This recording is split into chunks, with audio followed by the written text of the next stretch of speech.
Втулки скрипят. Поменял втулки. Поменял ограничитель. Из ограничителя такой же звук.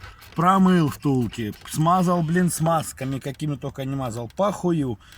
Ну так дверь не болтается вверх-вниз, если дергать. Ну, так, ну вверх-вниз, если это, она не шатается. А втулки скрипят. Вот втулки можно поменять или нет?